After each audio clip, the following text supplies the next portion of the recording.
want to wish everybody a great new year. I'm been playing around here on Top Band, 160 meters the last few nights.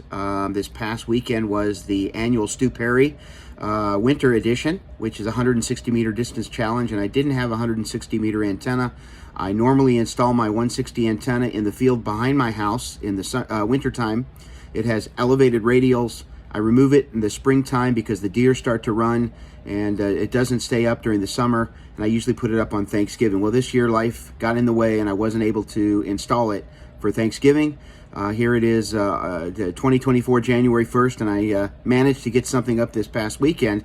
It's not the typical inverted L antenna that I've used in the past with elevated radials. Instead, I decided to put up a 160 meter quarter wave, sloping vertical, and I just want to show that to you. It's pretty interesting.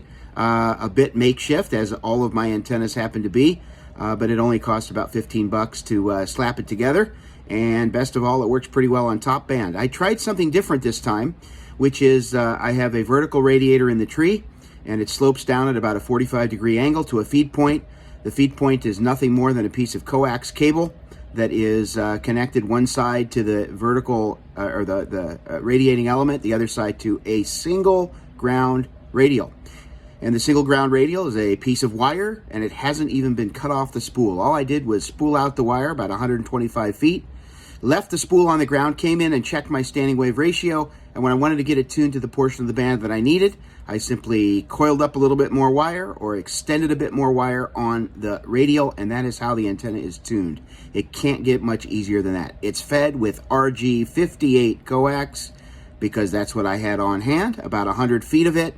It is grounded just before it enters the ham shack, and it works pretty darn well.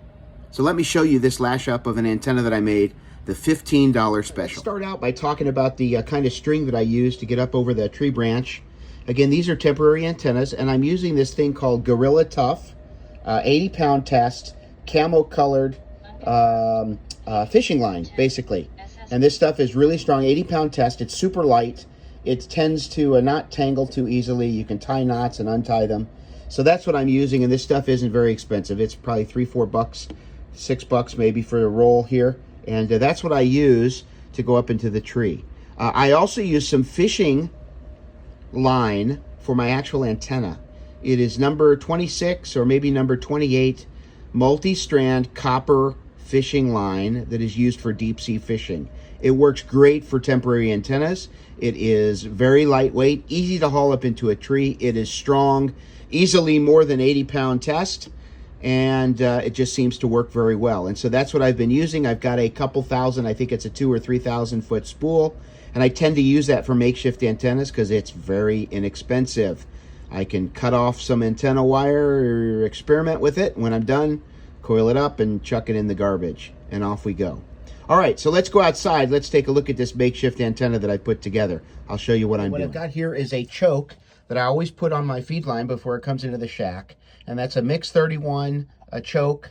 I've got, I don't know, 14 turns, I guess, of RG58 coax. Why 58? That's just what I had on hand. Again, I'm doing this for cheap. And that basically goes down here. I've got a barrel connector.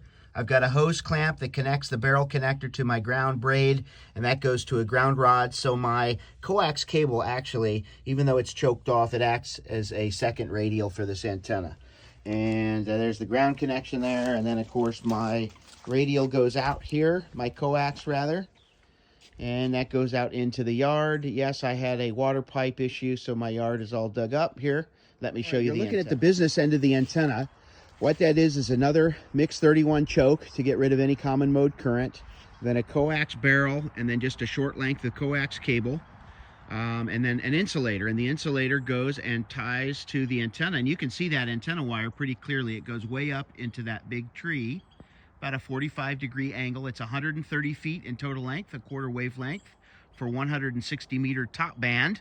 And it is held up in that tree by another insulator, and then that rope that I showed you before, fishing line, that is just basically tied down, and there's a log out there in the yard that holds that rope up there. If there's a whole lot of tension on that, that log would move. Anyway, the business end of this, I've got basically the center conductor of the coax is soldered to the center wire, and the shield is soldered to the ground rod. Now I'm going to come around, the ground radial. I'm going to come around the other side and I'll show you the ground radial. Here's a better view of the insulator. Again, this is just a scrap piece of coax with a connector on one end. I cut it off. And here we go. We've got this connection here is the hot side, and it just connects to the element. I've got it soldered in two places there. I guess I did that for mechanical. I put a little bit of goop on there just to keep it from oxidizing, because it did get hit hot with the blowtorch, because you can't solder. I didn't have an extension cord handy, so I used a blowtorch.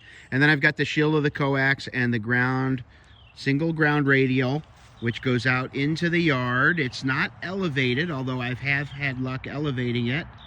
It is not elevated right now, but basically what I've got is a ground radial that goes out to the coil of wire. Let me go out and show you the coil of wire that's sitting there in the yard. Here's the coil of wire.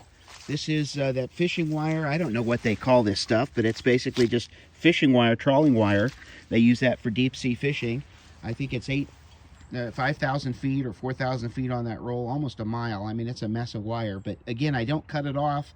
I just roll out the radial. If I need to tune this antenna, I tune it by adjusting the radial length. I know that sounds silly, but think of it just like an off-center fed dipole antenna. When you tune them, you don't have to necessarily trim each end perfectly. You can trim just one of the two ends, and so that's what I do. I don't mess with adjusting that radiating element. I just change the ground wire, the radial length, and that will tune the antenna. And again, you'll notice I didn't cut off the wire. Well, that means I can spool this 130 feet back up when I'm done, and I haven't lost any of the antenna wire. So a great way to recycle antennas. It's really simple. The question is, what is the performance? Well, I worked some DX, even though we're at sunspot maximum. Very different band conditions now than when we were at sunspot minimum on top band. The band has not been very good because of the sunspots, but I'm absolutely able to work out on top band 160 without any issue at all. I have very good NVIS propagation as well, out to about 500 miles. Absolutely fantastic. So this is a very simple antenna. The only other point that I would make is that I do have the antenna tied off, and I'll show you that, and I'll show you how it's tied off just for a little bit of strain relief as the tree sways back and forth. Let me show you that. This is basically looking down the antenna. You can see that insulator is tied off with a little piece of rope here. And then I use one of these, I call it a bungee cord, but it's made of black rubber. I find they hold up really well. They stretch just enough. And of course, if there's enough tension on this, either that log is going to move or this bird feeder holder is going to move. It's going to take some tension off of that, and it's not going to snap. That probably could stay up there for decades and not break. It's pretty stable, pretty dependable. Of course, I didn't weather seal it because it's temporary, it's makeshift. It's not designed to be a permanent installation, but I find that 45-degree angle or higher, so 50, 55 degrees, whatever it might be, that works great, and seems to be almost the same as an exact vertical. It's not an inverted L. I took advantage of the fact that I've got enough room here that I could make a full-size vertical radiator, and I think it works a little bit better than the inverted L, just my opinion. Again, I'm going to put probably 3 or 4 radials out in this field and put them elevated about 10 feet off the ground, and I think that's going to work really well. All right, this is Joe, K9UR, saying good luck. See you on top band. Cheap and easy antenna, a $15 antenna. 7-3.